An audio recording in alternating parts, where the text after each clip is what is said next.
So we're waiting for 10:30, is it? 10:30, we can start. So do we have everyone here? Hopefully, yeah. Start kare and then we can start. Yeah, so this is the first, obviously you have the schedule of the GIAN lectures, and one of the things what we thought was the first few lectures would be on the fundamentals of capillarity, the fundamentals of contact angles. But one of the things I would like to talk about is the energy that is required for contact angles to move and things like that. So there would be a lot of fundamental stuff going on in the first two lectures, and then we talk about how do you modify surface properties. What are the methods where you can modify? But in the first two lectures, we would be doing some derivations, but very, very simple. It's a very basic level energy balances and thinking about, okay, if you want to fill a glass of water, how much of energy is needed for the contact line to move? Okay, it's simple things like that. Okay, so what we're going to do, and obviously as we go on, we will look into. You will see a lot of experiments. You will see a lot of modeling. One of the things I'm going to talk about is some things which are very new, which is stability analysis, especially in terms of droplets.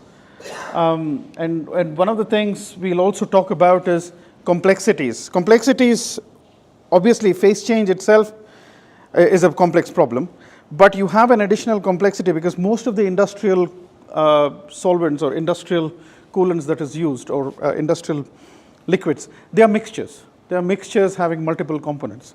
Some of them, they have competing volatilities, they've got competing properties, and these things can affect the way evaporation can happen. These things can affect the way patterning can be made on surfaces as well. So these are important things that we'll also look at. And we look at it from the framework of lubrication modeling, from the framework of experiments, from the framework of simulations as well.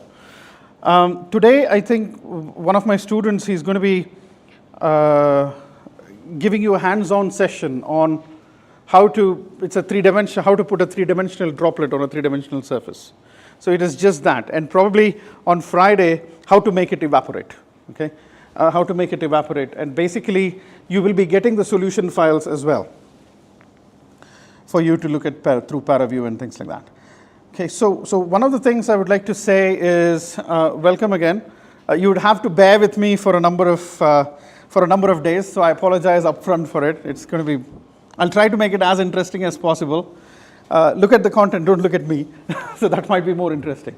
So before I begin, I would like to thank a whole huge list of collaborators, which I've worked on over the years.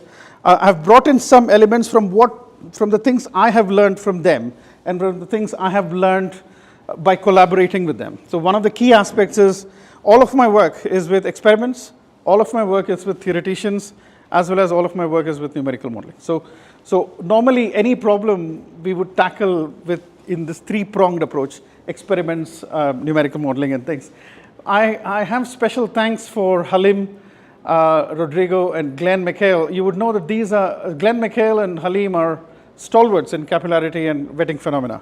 So one thing I asked them, because they are my next door colleagues, I asked them that I don't want to reinvent the wheel. I'm just going to use your notes. So some of their, you will find a lot of the elements from their research as well here.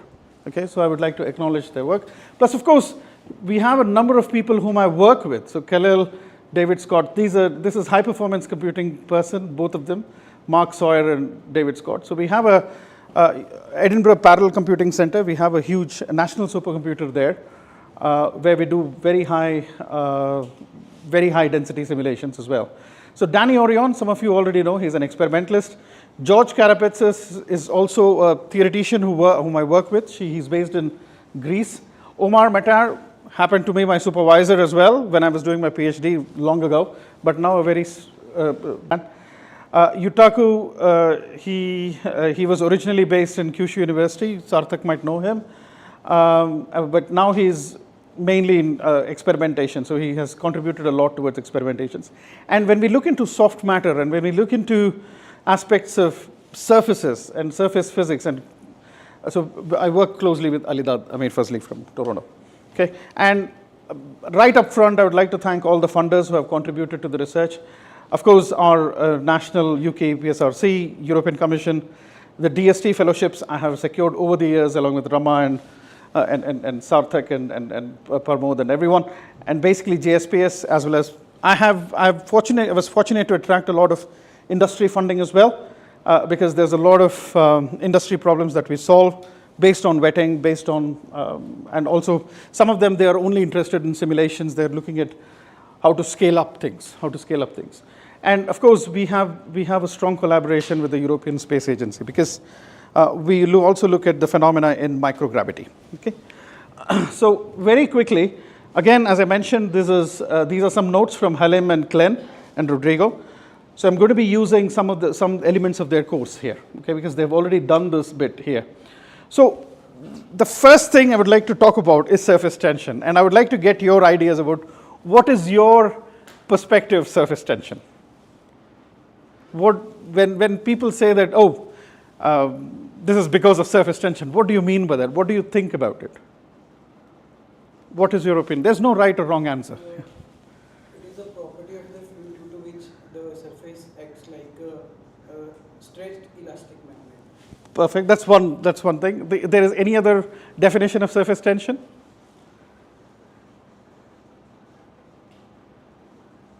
Any other definition? It could be, I mean, this is from a practical standpoint, but do you have a thermodynamic standpoint as well?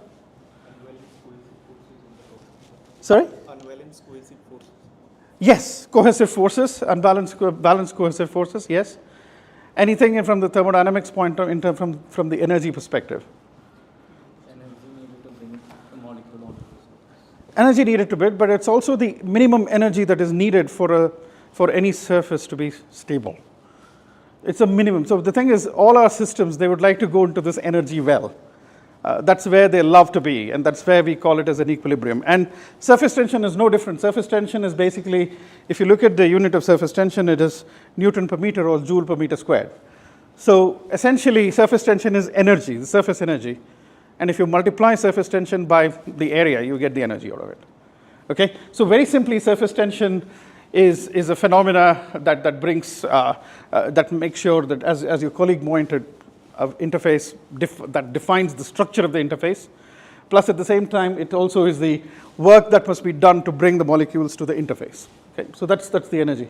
But then everything has surface energy, whether it's a solid vapor surface, whether it's a liquid vapor surface, whether it's a triple point. All of these things have got a role to play, have their own energy. And if you want to deposit something on the surface, the system must be at a lower energy point for the drop to sit there. Okay? Otherwise, it will do whatever it wants. Otherwise, it will go all over the place. Okay? So one of the key things that we would look into is energy minimization. It's the lowest. So it is always, all these systems look for an energy well. Okay? So very quickly, so this is a typical definition, as many of you would already know. You've got a droplet sitting on a surface. This is a solid surface, this is gas, and this is liquid here. Typically, it will have some kind of a shape. This is the apparent so-called equilibrium contact angle. The reason I'm talking about so-called equilibrium, I'm going to be explaining later on, is because it's such a, the definition of contact angle is pretty complex. So if you look at any system, there are a few ways to look at. There are a few ways to look at the system. So one is, if you look at this particular region, if I zoom into this region, it would probably look something like this. Okay, this is where the bulk thing is. But as it approaches to the surface, you may actually have a film. Okay, so you have actually two contact angles. You have got an apparent contact angle and you've got an inner region. Okay, this is obviously this is a submicron or whatever, adsorbed layer. Okay, and that is where we make an approximation that, okay, there could be a precursor film. There could be a precursor film. But sometimes for a macroscopic perspective, for a simpler understanding, what we say is, okay, we'll just live with the macro contact angle. We'll just live with this for the time being. Because when we deposit a water droplet on a surface of our liking, it is adopting that shape, and the shape is not changing, so therefore it's probably energy balanced, and therefore that might be an equilibrium contact angle. But if you look at it closely, you might have a kind of a layer. Okay, but we are not very worried about that for this case. So simply, very simply, you will have the definition of the contact angle as defined there. So basically, it's a mass balance, it's a force balance between all of these vectors. And all you would be getting is simply this. Okay, that is cos theta E is sigma Sg. So these are surface energies of solid and gas, surface energies for solid and liquid, versus surface energies for liquid and gas, liquid vapor or liquid gas. Okay, now this is a very important definition. Now, this is the fundamental definition, and it's called as the Young's equation. And one of the things that we can do is look at several cases with that equation, just with that equation. The first thing we can look at is basically the so-called spreading. Okay, the so-called spreading is basically, if you just look at the force balance, you would get sigma Sg is on this side. You've got some sigma Lg and some sigma L. So basically, the net energy in that area would be something of this form. Something of this form. Okay. Now, if you say that S is greater than or equal to 0, if this particular number is greater than or equal to 0, this means that sigma Sg minus sigma Sl plus sigma Lg is greater than or equal to 0. That means that sigma Sg is much greater or equal to than the sum of the liquid solid surface energy and the liquid vapor surface energy. That means that this is the minimum area, this is the minimum energy configuration. And whenever you have that, okay, the combination of sigma XL and the combination of sigma Lg is, the sum of this is smaller than this, this is going to be spreading. This is the minimum energy requirement. So that is when your liquid will spread. Okay? And in an ideal case, it should spread infinitely, but it doesn't, of course. Okay, it's a complete wetting phenomena. Okay, it's a complete wetting phenomenon. So that is just the energy thing. Now, the other thing you can look at is, but obviously in reality, you never have complete wetting. You will always have partial wetting. So in case of partial wetting, typically this S is not greater than or equal to 0. In fact, S is less than 0. So if we look at S less than 0, simply what it means is that sigma Sg is minus sigma Sl plus sigma Lg is less than 0. This means sigma Sg is less than sigma Sl plus sigma Lg. Now you can have various interesting combinations. So depending upon because you already have a relationship between sigma Sl and sigma Lg with respect to contact angle. Depending upon the contact angle configurations, you can actually have a somewhat hydrophilic substrate with contact angle slightly greater than 90, slightly, in this case it's less than 90 degrees, but if you have a hydrophobic substrate, you will have more than 90 degrees and so on and so forth. So you can have a balance between that. Okay? So this is just this energy argument which I would like you to think about more whenever you look at any surfaces and whenever you want to make sure that you're able to define a surface, deliver a surface which has certain wetting properties. So obviously, if you combine, probably erase this in this way, is it? No. Yeah. So if you combine these two guys, if you combine the Young's equation with the spreading equation, you'll get something like this.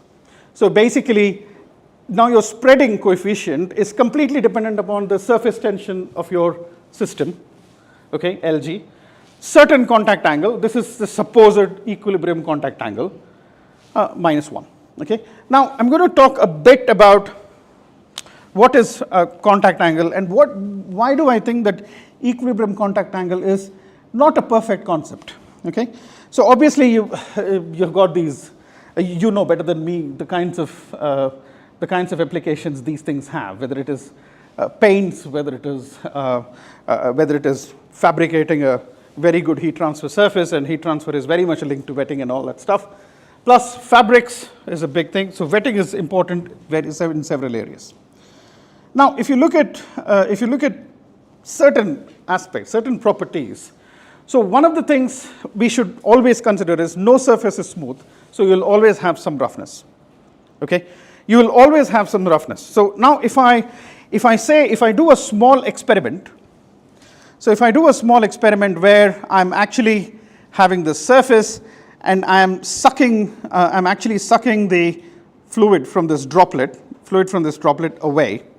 So what's going to happen is basically your contact angle is, your droplet is going to shrink. So as it shrinks, initially it won't shrink. So initially it will begin like this. Then in the next state, it might be in this way, and then after a certain point, you will have a motion. So if I plot contact angle versus time, if I plot so-called equilibrium contact angle with time, so as you keep sucking, you will see that the contact angle will start dropping, and after some point it starts moving. When it starts moving, the contact angle is almost constant. Not exactly constant, the contact angle becomes almost constant, and this becomes the so-called receding contact angle.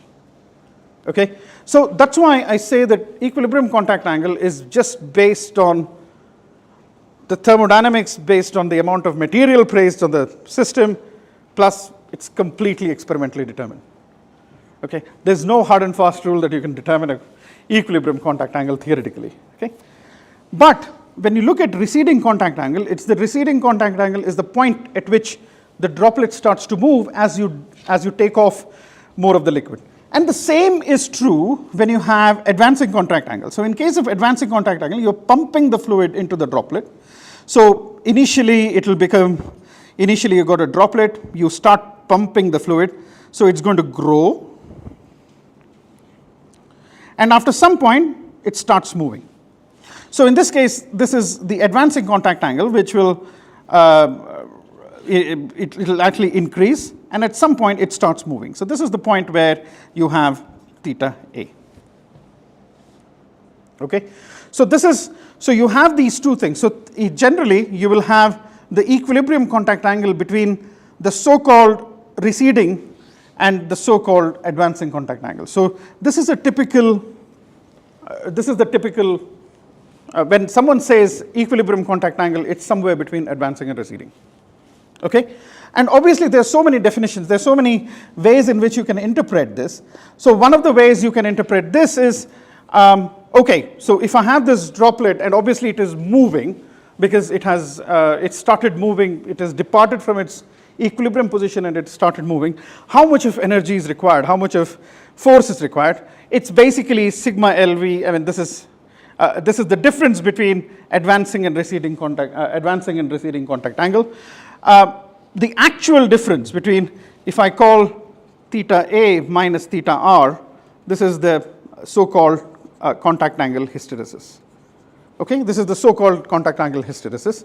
But again, you can use the contact angle hysteresis or the definitions of cos theta R minus cos theta A to define the so-called force.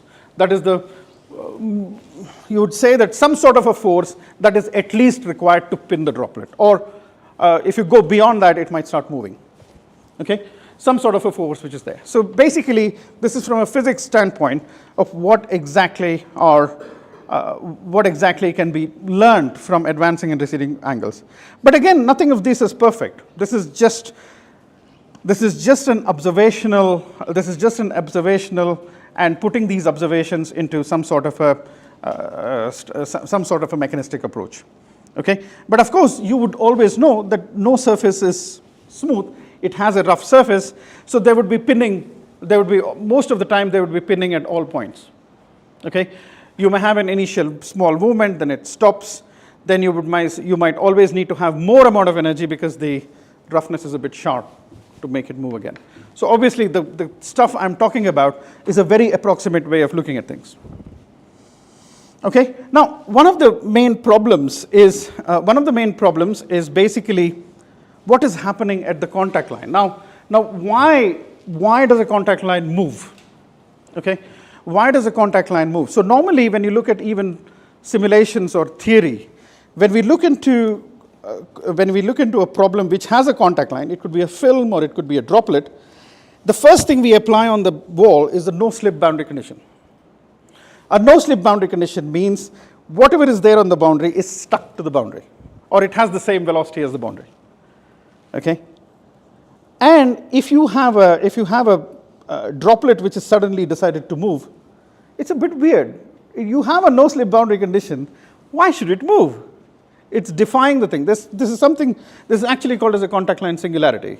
Now, and this has been a debate for so many years. And I should say that it's not yet resolved fully. Okay? There are various ways. So that is the flaw of the modeling approaches that we use. Okay? So whenever you have a triple phase contact line, you need to have special considerations at the contact line boundary. Okay? It is not fully, it's not completely no slip boundary condition. At the interface, people do apply a slip condition. It's called as the Navier slip condition. And you've got all these weird definitions, artificial definitions. I would say if people use a slip length model, Navier slip model, I'm sorry, but I don't agree with it. Okay? Because Navier slip model has a slip length, and slip length is anyone's choice. Okay? If you're doing simulations, if you keep increasing your mesh resolution, you will reduce the slip length. Okay, so there's no standard phenomena. There's no way you can define a slip length. Okay, this is the slip length I want. It's very difficult to do that. Experimental microfluidics, they try to determine the slip length? Yes, they do determine the slip length based on the surface. But again, it's so dependent upon the surface structure. So it's so dependent on the surface structure. So what people do is typically they take experiments, they take the slip length and put that in the Navier slip condition. Because the experiment showed that this is a slip length somewhat. Which is somewhat okay, but it cannot be a generalized thing. It cannot be. In another sense, what you can probably do is, this is probably, I'm going to be covering it on Friday anyway, is there could be another approach. Another approach is, if you look at the contact line, this is my liquid, this is my vapor, this is my solid. So one thing is, you've got an energy balance between this guy and this guy here. If the energy in this side is greater than energy on this side, this guy will move, or vice versa. Okay? So one way to look at is to understand the energy balance between the two. And you can have a no slip boundary condition, but the energy boundary condition will make sure that that is able to move. Okay? So what you can do then is basically say, we can use van der Waals, because this is a very, very local phenomena. We can use van der Waals and couple it with DNS. It's called as the Kahn-Hilliard model. Okay? It's called as the Kahn-Hilliard model. And what you can do is you can get an energy interpretation very close to very close to the wall, which will obey your no-slip condition, but at the same time allow for contact line motion. Okay? So that is more from the energy perspective. So that's why I prefer the Kahn-Hilliard model, because at least I don't need to make approximations on slip lengths. The physics are generally there. The only thing I need to be worried about is there are things like mobility parameters in van der Waals equations. And those equations are generally there for certain liquids, certain gases. Those are the assumptions. These are properties of the liquids anyway. So if I'm able to get those things, I'm just going to put them there. Yes? The energy that you talk about here is the surface energy only, is it? It's the surface energy. Okay.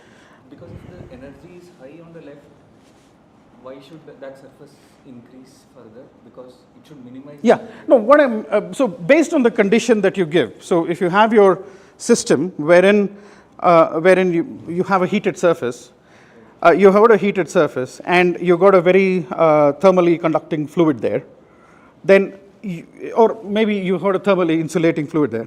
So there's a lot of energy which is here pent there. So this has an effect on the side which is immersed in the liquid. So in that aspect, so you can change these things. But of course, if you have a constant isothermal case, it should just remain like that, because there's no force which is trying to push it everywhere. Okay? So this is when. And also, when we talk about energy balances, one of the main things that drives the motion of the droplets is also an instability.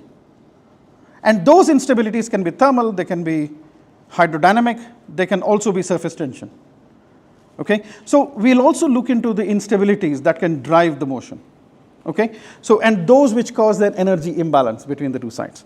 Okay, so one of the things we can look at is how do you determine energy at the contact line. So if this side is say x and this side is say z, then typically the viscous dissipation. So this is the contact line. Okay, so this is the contact line very close to the surface. So typically the energy dissipated because of viscosity is something like shear stress times gradient of velocity, something like that. It's just a, okay, so this is the energy that is there. So basically if you multiply this energy by area, you'll get force per unit length. So anyway, so what I'm going to do is if you look at tau dot grad u, I'm going to write this as mu del u by del z. This is just one dimensional. And because this is one dimensional, you got a velocity profile. There could be a velocity profile there. I don't know whatever velocity is there. There could be a del u by del z here. Okay, so you would have mu del u by del z times mu del u by del z, and obviously you would have it on this area. So this is an area parameter. So you would have some kind of a dx, some kind of a dz, and that is the energy that is there. Okay, so if I want to calculate the energy that is dissipated at the contact line, it is something of this form. It is something of this form. So if I want to find out the whole picture of it, if it's a big infinite solid, I'll have this double integral which is going from 0 to infinity, dx, I'm doing dx there, and I bring all the dz terms there, and this is going from say 0 to the height of the contact line, h, something like that. Okay, now if you do that, then basically what is going to happen is, and again, this is something which we need to be very careful about. And many books, they think that the reader is able to guess this right away. This particular contact line, in my opinion, is not the apparent contact angle. It's the inner contact angle. Okay, because if you want the droplet to move, if you zoom this in, this is going to be like this. This guy has to move. This guy has to move. So technically, the contact angle, the inner contact angle is always very small. This is the apparent contact angle, which we call as the equilibrium contact angle. But this is the actual inner contact angle, which is very small. So if you look at this, this is probably of the order of less than 1 degree or probably close to 1. Okay? So, and what you're looking at is this region where this height is, say, h. This is the film height. This is that precursor film height. Okay? So if you look at this, so if I look at this triangle, so this is looking like this is like your so-called theta, whatever is there. Then if you look at tan theta, this is basically h by x, but theta is so small, so this is actually equivalent to theta. Okay? Because theta is so smaller than 1. Okay? This is not the, again, this is not the apparent contact angle. You may be on a hydrophobic substrate. Even if you are on a hydrophobic substrate, you will have the contact line could be like this. And what we are looking at is this region. What we are looking at is this region. So, okay, so this is where we are. So theta is approximately tan theta. So that means that h is approximately equal to x theta. So if I substitute that, I can put h as theta x into the limit here, and obviously you got this du by dz, and du by dz is approximately u by z. It's again an approximation. So we are just doing a scaling argument here. So if you look at this, erase this way.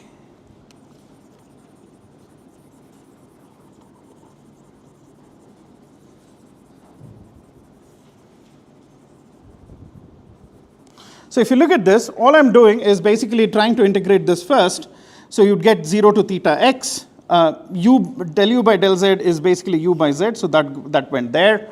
And this is, obviously it is dz by z squared, so which is equivalent to 1 over z. So this is, you'll get something like 1 over x if I put the limits and all that stuff. Okay, you'll get something like this. Now what I'm going to do is I'm going to resubstitute this back, so you'll get mu u squared by theta, and you'll get something like dx by x here. okay, when I put it back into the energy thing. So when I put this back into the energy thing, you'll get something like log ln, and here this is going from this is going from 0 to infinity. I'm putting it for a finite length. So this could be the length of the precursor film, for example. So you would have something like this. So you'd go from 0 to L or whatever, any L, I don't know. Okay, and rather than going from 0, I would just say at any A here. So A to L, so this could be A. A can, if A goes to 0, so when you approach the contact line, what do you get? Energy becomes infinity. Okay, so that is the main contact line instability problem. So this is the energy, based on the energy, you'll have a contact line conundrum, which is basically saying that you cannot move anything. If you have a droplet sitting on a surface, the so-called physics here say that you cannot do anything. That's why there was this big statement which says that not even Hercules could sink a solid. Because typically, you would require infinite amount of, so if you want to sink a ship, it should not be possible, because you would require infinite amount of energy to make sure that the contact line should move so that the ship can sink. But obviously not. We know that everything sinks. Okay, so that is one of the problems. So, so the contact line conundrum is therefore the origin of one of the main numerical as well as theoretical issues when we try to model it. Okay? Any questions so far? Yeah. Why wetting has cos theta not sin theta? Which one? Sorry? So why wetting has cos theta not sin theta? I mean, it's because it's just you can have sin theta as well. It depends upon the angle and side you're taking it. It's up to you. But typically, because when we put surfaces, we put surfaces on the forces, we do a force balance on the surface. But if you do vertical force balance, so when we do interfaces and we have to have a vertical, then you will get a sin theta. So it's just a matter of direction.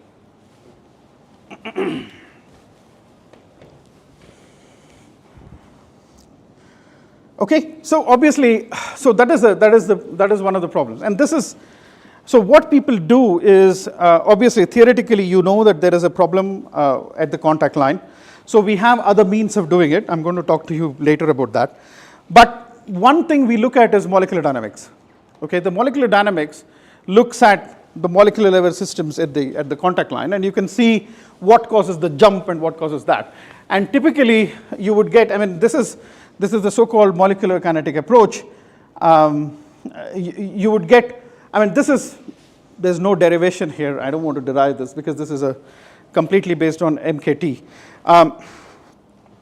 based on the Boltzmann equation. So the amount of time fluid 1 takes to hop to fluid 2, or rather this contact line takes time to hop to fluid 2 is typically defined by this, tau. Okay, we don't have to worry too much about how is this coming. You can see that this is a force here. This force is due to the surface tension. This is the driving force per length there. Okay, and because this is a function, this is time, and you have a contact line, so-called contact line velocity u, or the length lambda, you can calculate the contact line velocity is lambda over tau. Okay, and you can get some sort of a contact line velocity as well. This is the molecular kinetic approach. We are not too much worried about it, but this is just a, and we know for sure whenever you have such molecular kinetic approaches, these are talking more about a very slow phenomena. Okay, the very slow phenomena. So if you have a rapid motion of a contact line, so for example, when you have boiling, you can have almost an explosive in an explosive time scale. You have a motion there. Those things are not valid here. Okay, so this is from a very slow molecular kinetic approach that you would get some sort of a contact line speed, and again, this is from there. But of course, not everyone can deal with molecular kinetic approach. Okay, you need to have continuum physics. You need to have, you want to have develop your surfaces and all that. You need to have that. So this is just a kind of a explanation about what is the molecular kinetic approach. We also talked about measurements of contact angles. I mean, many of you are experimentalists already. So how do you measure contact angles? Sorry?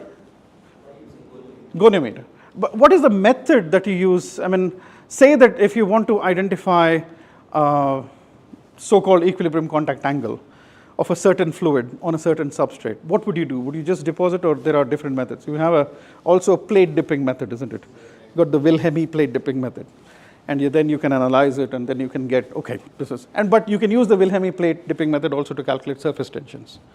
Okay, so you'd use these goniometers and all that, and typically when you have motion, you, as we already talked about, you have an advancing angle and you've got a receding angle, and the difference between the two is the so-called contact angle hysteresis. Okay. Now, what we're going to do is we're going to look at the shape effects of a droplet. And here, what I will be doing is I'm going to be doing some derivations based on, or rather, modeling some based on basic energy concepts here. Okay. So the first thing what we're going to look at is looking at a simple droplet or a bubble. Okay. Simple droplet or a bubble. What shape does it adopt, and why does it adopt that? Okay, we're going to look at that, and slowly we'll also look at quite complex surfaces, especially when if you have two parallel plates and you've got a liquid bridge between the two, you have this Delaunay surface. So what is the shape of that surface? What effects does it have in terms of the force? We're also going to look at that. So we're going to look at these two cases now. Okay. So this is Alt tab, right? It's going to the, okay. Quickly.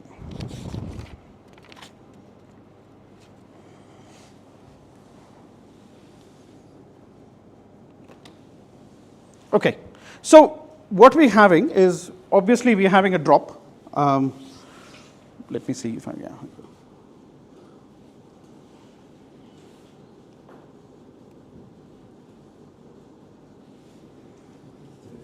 Stylus, this one, yeah. So we're having a drop. Okay, we're having a drop, so this is, say, P drop, and this is obviously P gas. Okay, and this is, the pressure is obviously applicable onto the droplet. Okay, and it is applying throughout the entire volume, and the droplet is also applying pressure. Okay, the droplet is also applying pressure, and obviously what you also have is the surface tension which is holding the droplet. So you've got sigma LV, okay, the sigma LV, and let's say that the radius of the droplet is about r. Okay, so one of the things that we need to look at is, if you want to maintain the shape of the droplet, you need to understand, if it expands, how much of work is needed. If it contracts, how much of work is needed. And we have to minimize the amount of work can be done. Okay? So basically, I can write this as, so if the droplet expands or contracts by a certain amount, so if expansion / contraction by dr, that means that this is either shrinking or this is either expanding. It doesn't matter, whichever way it does. So one thing you can do is you can look at the energy balance. The energy balance can be, so if it contracts by dr, its volume is contracting, its area is contracting, everything is contracting. So I can write the work done, or basically the energy that is spent, as something like, the first thing is P gas. So this is an energy, so this is in terms of joule. So one thing I can write this as, it's something like P gas times dV, so PV kind of work, okay? PV kind of work, and this is basically V gas, okay? So obviously if it shrinks or if it expands, you've got the same amount of gas which is being displaced, okay? The other thing that will happen is basically, and the other thing that can happen is the liquid side as well. So or the drop side as well. So the drop side, you will get P drop dV drop. So if the drop shrinks by dV amount, the gas also shrinks by that amount. So I'm just going to put, in terms of the directions, if I put this as minus, and then what we'll have is we'll have the surface tension acting on this surface area. So obviously, as it contracts, there is a change in the surface area, which is A, dA. So I can write this as plus sigma LV dA. Okay. Now I'm going to simply mention here. So we know that if you displace, if you expand it, you're shrinking the amount of volume of the gas by that amount. Okay. So basically, I can write this as dV gas equal to minus dV liquid. It's dV essentially, okay, and it's the same as dV. So if I write this, then I can write this as dE equal to P gas minus P drop dV plus sigma LV dA. Okay. Now, obviously, this is a sphere. So volume of a sphere is 4 by 3 pi r cubed. So this means dV is going to be 4 by 3 pi 3 r square dr. Sorry. So 3 and 3 will get cancelled. So simply you'll get 4 pi r square dr. Similarly, dA is going to be, so area of a sphere is 4 pi r square. So this means dA is going to be 4 pi 2r dr, that is 8 pi r dr. Okay. So we're going to just substitute that. So we'll just get dE therefore is going to be P gas minus P drop. dV is whatever that is, 4 pi r square dr plus sigma LV dA, which is 8 pi r dr, something like that. Okay. Now, obviously, this is the change in energy, and basically at equilibrium, dE should be minimized. Okay. So essentially, what you will have is dE is tending to 0 at equilibrium. So if you do that, then I'll be simply be getting something like, I'll probably go to the next page. Right. So I'll be getting something like, let me just see what is there. So I'll be getting something like PD minus PG 4 pi r square dr equal to something like sigma LV 8 pi r dr, I think, yes. Okay. So you can see that several terms will get cancelled. There is a 2 sitting here, and so on. Pi will also get cancelled. Okay. So you would simply be getting something like PD minus PG equal to 2 sigma LV by R. Okay, something like this. This is the so-called Young-Laplace equation. Okay. Now, this is a very neat equation which says that the pressure in the drop or a bubble, whatever it is, if it has to maintain the shape, the pressure inside should be greater than the pressure outside. It just says that. Okay, there's nothing else to it.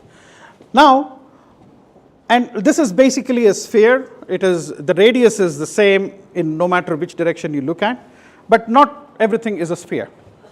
If you look at oil and water emulsions, you can have shapes of all sizes, or of all shapes and sizes. Okay, so you can have ellipsoids. You can also have ellipsoids within an ellipsoid. You can have these complex shapes. Okay, so in fact, when we did oil and gas experiments, we could see shapes which look like this, and they are three-dimensional. Okay, and for some reason there is this constriction. I don't know why. Okay, so obviously when you have complex shapes, you can't have one radius. You will have probably one radius which is looking at this, the other radius which is looking from this side. So you'll have two radii there. You will have two radii there. So in general, what I can write this as is something like delta P, that is the pressure difference, is 2 sigma LV 1 by R1 plus 1 by R2, which is called as the curvature.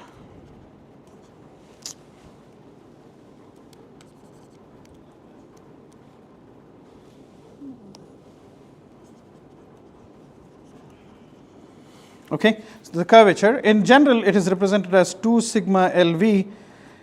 In some books, it is represented as kappa. In some books, it is also represented as H. Okay, so this is typically the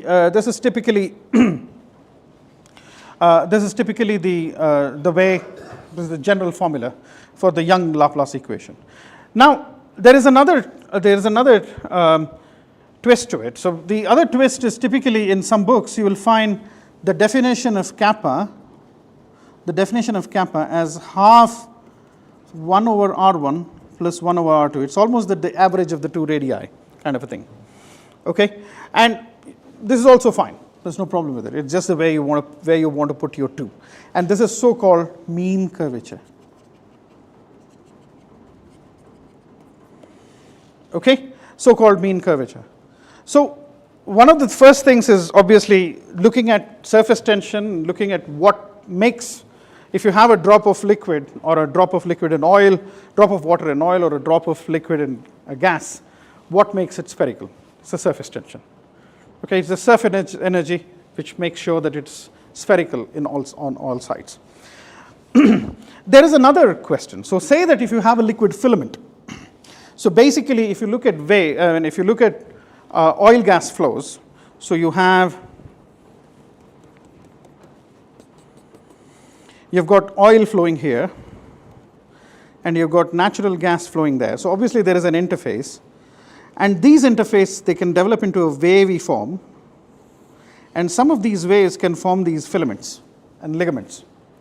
Now if you look at this section of a ligament, it's basically like a cylinder. Okay? If you have surfactant within your oil system, you'll always have some sort of a surfactant. You'll have longer and longer ligaments because surface tension actually drops when you have a surfactant. Depends on the type of surfactant there. Okay? You'll have longer and longer ligaments. That means that pinch off is becoming more and more difficult. Okay? In some systems you would want pinch off to happen. In some systems you don't want to have it. So you can actually tune it by surface tension. Now if you look at this, if you look at this particular filament, if you look at this liquid filament, if I take a cross section like this, if I take a vertical cross section, you will just get 2 lines. Okay, this is vertical cross section. Vertical cross section, okay? If you take a horizontal cross section, the horizontal cross section has got only 1 radius. So here, R1 is some radius, I don't know what that is, radius, okay? Here, R2 is infinite, okay? This particular, so basically in this case, your curvature is simply 1/2 of 1 by R for a cylinder, okay? So what we can do now is we can actually go towards, let's do another case. Let's do another case where you can have a flat interface. Okay, so if you have a completely flat interface, like this bottle here, and you've got a very flat interface of liquid. So if you have a flat interface, so this is liquid, this is vapor. Okay, if you have a flat interface, both R1 is tending to infinity, R2 is also tending to infinity. Okay, so what would happen is if you look at the Young Laplace equation, it is basically delta P is 2 sigma kappa kind of a thing. So this is 2 sigma half of 1 over R1 plus 1 over R2. What will you get? You will get delta P is 0. Delta P is 0. So that means that P liquid is equal to P gas. Okay, so that is when you have a flat interface. Yes? More like a doubt. See, 1 by R1 plus 1 by R2 is a function of where we are on the problem in general. So that mean curvature will change. Yes, yes, yes. But delta P is not, right? Because P from outside is same everywhere. Yeah. So, but if you look at the filament, you got the pressure inside the filament versus pressure outside the filament. Yes, and there is no motion within the drop. There could be motion in the filament. So actually, usually there is a rotating motion. But is this case representing the statics or Statics. It's a static case. So delta P is not a function of where we are on the drop, right? No. But right side appears to be a function of where we are because that Yes. is curvature. Yeah. Where like So in general, yes. So when we do a simulation, you got delta P as a function of radius of curvature at that particular point. but then that will give motion to the liquid. It will. And in fact, when we look at statistics from a statics point of view, if you want to develop a very simple model, then we can ignore that. Say that if there is no spin in the filament, and typically if you have a highly turbulent flow, the spin in the filament is very small. The filament keeps stretching in one way, and sometimes it becomes almost a state, or doesn't go to a so-called steady state, but you will see that the filament is, the rotational motion of the filament is pretty stable. So in those things, we can assume that. Okay? So if you have a perfectly flat interface, you can see that P liquid is equal to P gas. Okay? Now, the thing is, if you look at what I had mentioned before, this is P liquid or P drop minus P gas. Okay? And if you want to be in a spherical system, the P liquid or the P drop must always be greater than P gas. Okay? When you have a flat interface, P liquid is equal to P gas. But do you think that there could be systems where P liquid is less than P gas?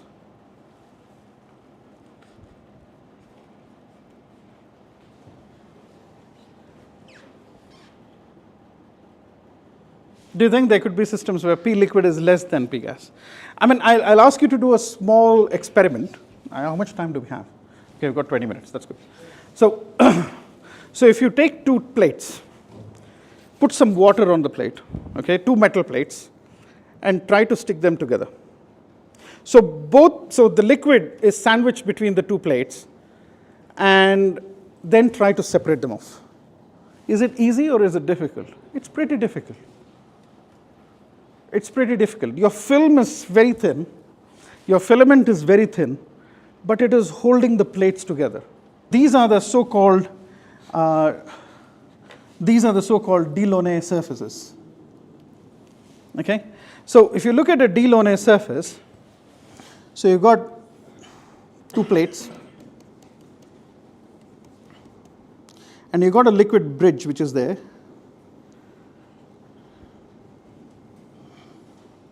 Okay, you've got a liquid bridge. So obviously from the top view you can see that it's actually a circle here. There could be a circle. You've got a filament which looks like this.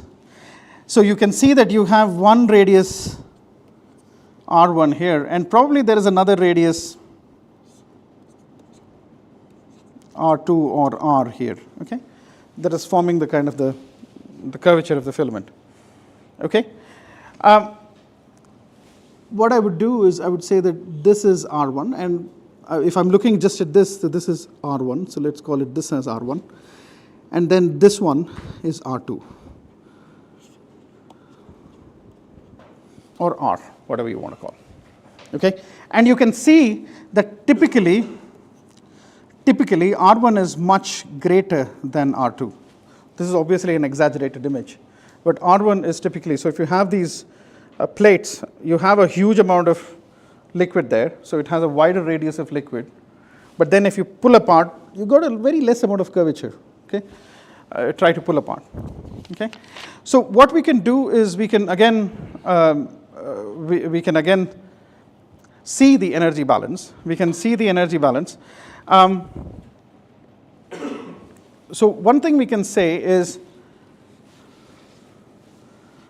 so R2, if the modulus of R2 is less than modulus of R1, that is just the values of R1, then what you will find is 1 over R1 plus 1 over R2 is actually negative. Okay? So here modulus, I'm just taking the values, but essentially what you're having is you're having R1 which is pushing away, that is in the positive direction, and R2 which is actually in the other way. So they are negative. Okay? So if you look at this, what you will have is, if you put that back in the Young-Laplace equation, you will find that PL is less than P gas.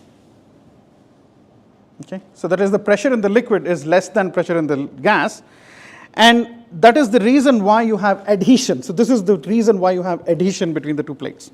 So you will have adhesion. So this is a critical adhesion criterion. And this is how also geckos, they can actually stick to the surfaces. They can stick to the walls, and you can know that, I think it was Shivaji who used a gecko to pull himself up on a wall. That's the story, but anyway, let's believe it. But geckos do that. They can stick to themselves to the wall, and they have extreme force of adhesion. And that's because of probably this. Okay? And obviously for geckos' feet are viscoelastic. So you also have this elasticity role to play, but essentially that's because you've got this suction happening there. Okay? The other example which I can give is, if you go to a beach and if you construct a sand castle, you should have some moisture in the sand castle. And it's the moisture which holds the castle together. If you have a lot of it, it will fall down. But you need to have that optimum amount of moisture to hold the sand castle together. But ultimately, as things dry off, you get to the state of high entropy and it will fall down. Anyway, so, okay.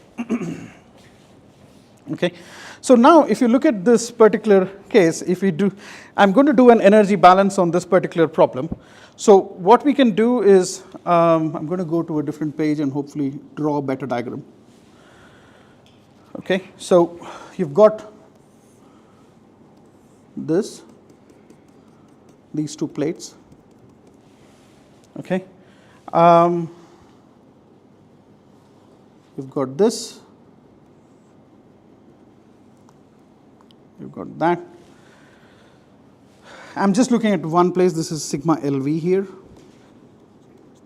Okay. I'm just going to look at one side. The gas pressure is applied onto this plate.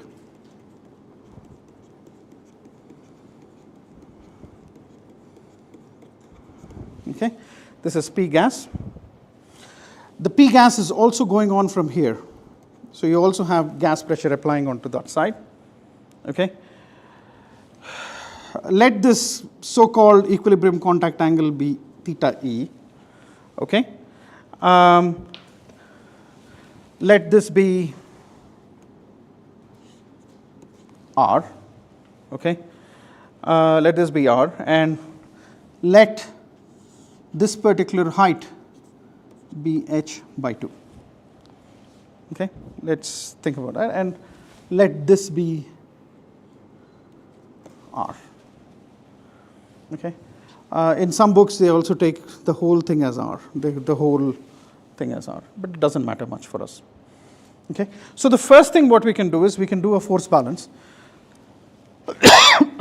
We can do a force balance, and what we are doing is we are doing a vertical force balance.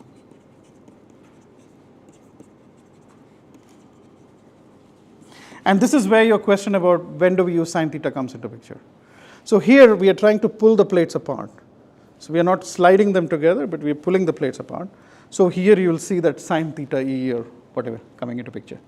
So if you took at the first one, so first one, say F1 is gas at the top surface, okay, top side of the surface, top face I would say.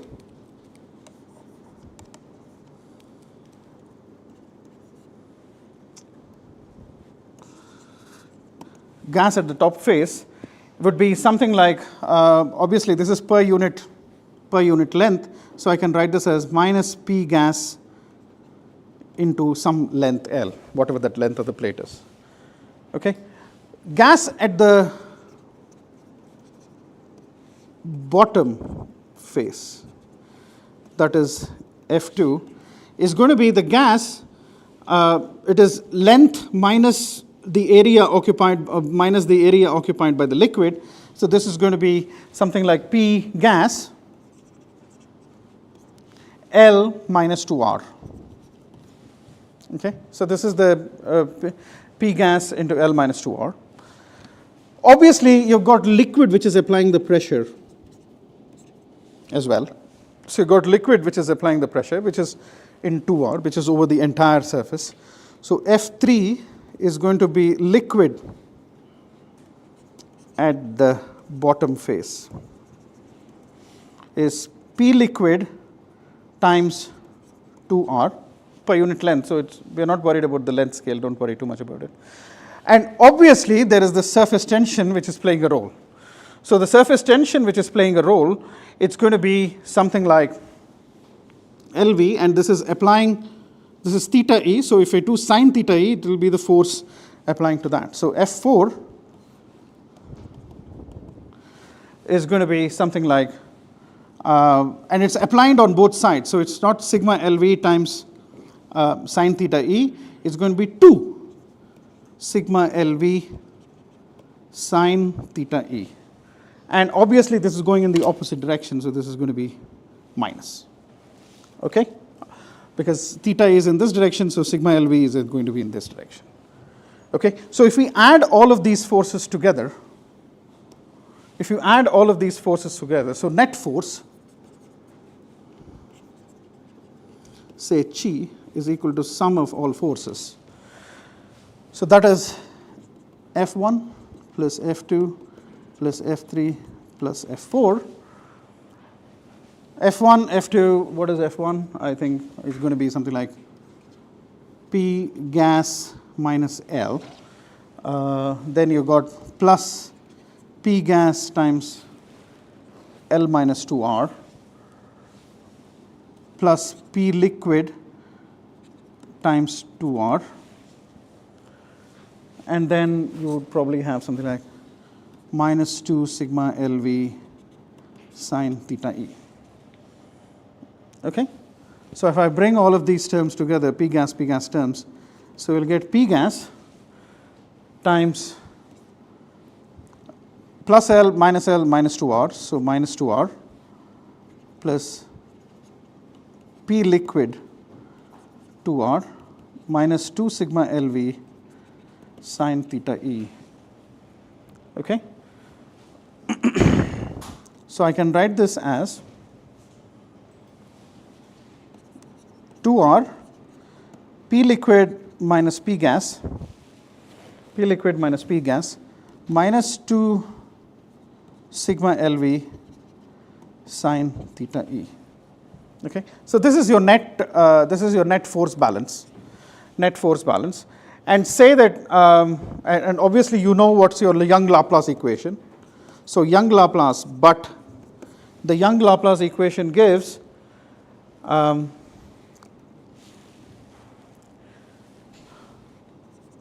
Pg minus PL equal to, what is that? Sigma LV by R. Okay, so we can substitute all of these things here. And what you will get is, is it correct? Yeah. So if you substitute all of these things here, you will get your net force, chi, as something like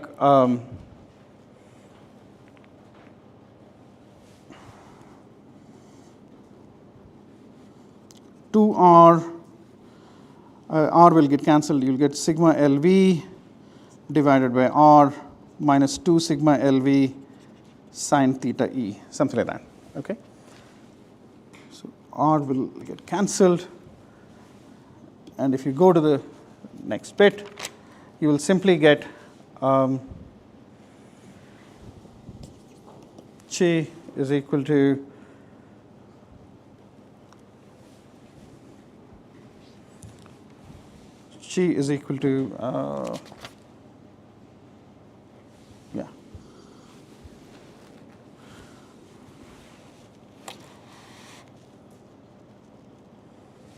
So I actually converted cos theta into another term as well. So hold on, I'm just going to do that quickly.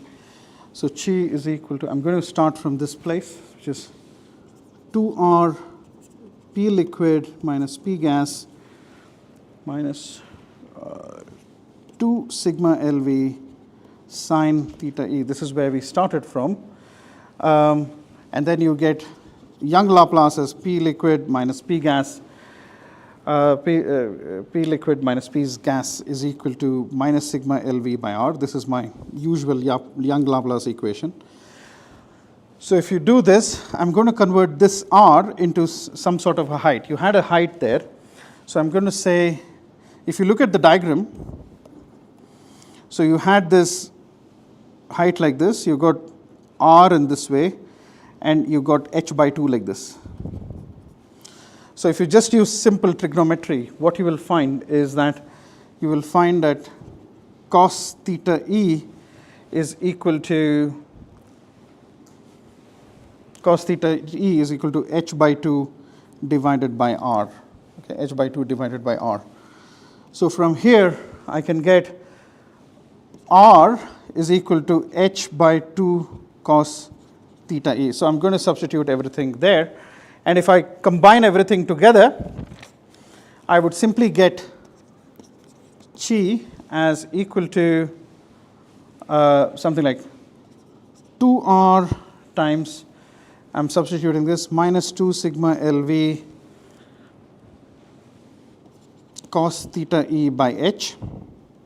So I'm interpreting everything in terms of h here. And then I'm having this term already, minus 2 sigma LV sine theta E. Okay? So this becomes something like minus 4R sigma LV by h cos theta E minus 2 sigma LV sine theta E. Okay, this is just the net balance. This is the net balance. So if you look at this equation here,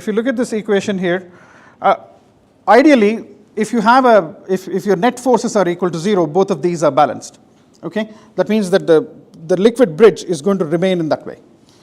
So if you do that, so if chi equal to 0, what you will get is something like 4R sigma LV by h cos theta E equal to something like minus 2 sigma LV sine theta E. Okay? So if you bring everything together, you will get something like, you'll get sigma LV getting cancelled, and you'll see that there's a tan theta E term. You will get something like h by 2, that is the height between the two plates, is equal to something like minus tan theta E divided by R. Okay? So this is basically the condition for you to have a stable liquid filament. This is the condition for you to have stable liquid filament. And you can clearly see that there is an interaction with the contact angle here. Okay? So these are just based on energy balance concepts that you can actually look at. How much time do we have? I think we are nearly done. Any questions? Sorry, I just went on an autopilot. Yeah. In the previous slide, you took this formula h by 2 by R equal to tan theta. Equal to cos theta. Equal to cos theta. Can you please tell what how? Yeah, so basically it's, so if you look at previous, I think. So if you look at this, so the angle here, or the angle here, depending on whichever way you look at, this is theta E. So if you form a triangle with this is h by 2, you can get that. Yeah, but you're assuming that this is a circular arc. Yeah, I'm assuming that we are in the center. Yeah. This is an approximation. It's an approximation. It's an approximation. And basically, all I'm doing is I'm trying to get the minimum criterion for you to have a stable filament. Okay? Yeah, but in general, this profile is some different curve, right? Yeah, it can have a very sharp curve. I mean, yeah. This profile. Yeah. In general, it will have a very different, it can have a, usually it has a circle, it has a curvature. It has a curvature. Yeah. This is an approximation. It's an approximation. And moreover, it's a three-dimensional thing. So. I think angle between the center and understand that if you draw a radius from the center and the line joining that contact point and the center, the angle between that should also be theta. Theta A. Because angle between two perpendiculars, they should be the same, right? Yeah. So if we assume that it's a circular arc, then it is fine, right? No, otherwise also I think Otherwise you cannot take R as constant over this entire thing. Yeah, I mean, typically you will, because these are so close to each other, you probably will have a constant R. Okay?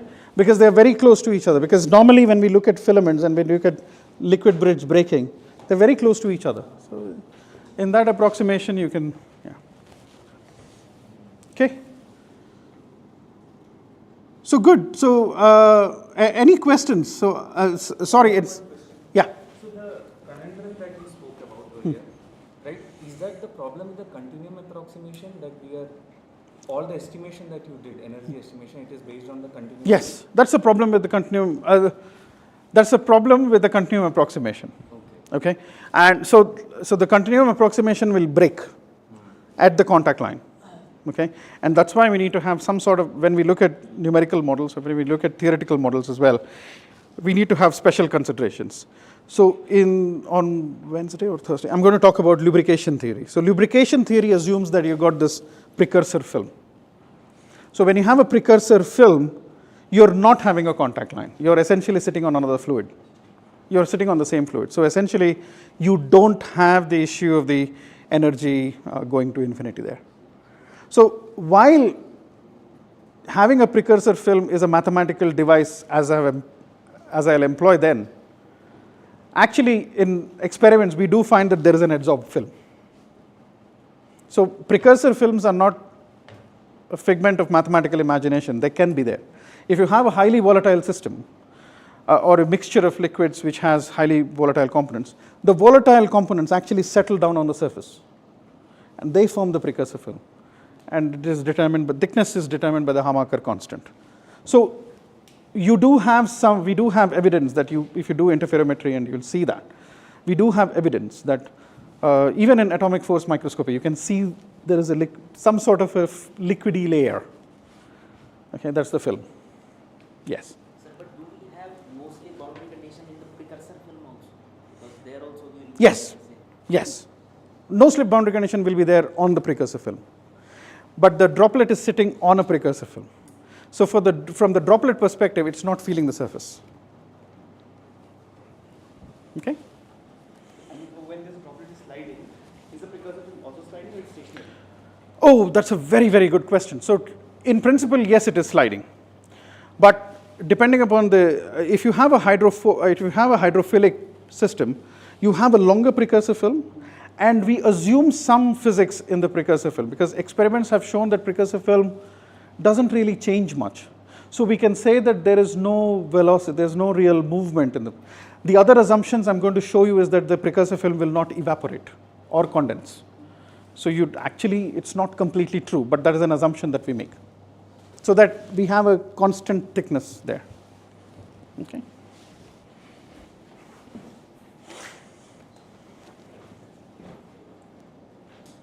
Any further questions?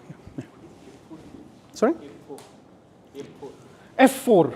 Oh, I forgot what is F4. Oh. It's surface tension, vertical component of surface tension. Yeah.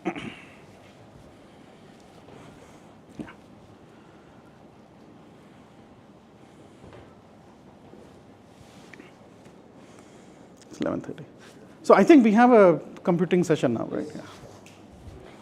So in the computing session, I think my student is just going to talk to you about depositing a droplet. I don't think you would be playing much with the code, but you will be able to see the code. But I think he's going to allow you to operate more on the post-processing aspect.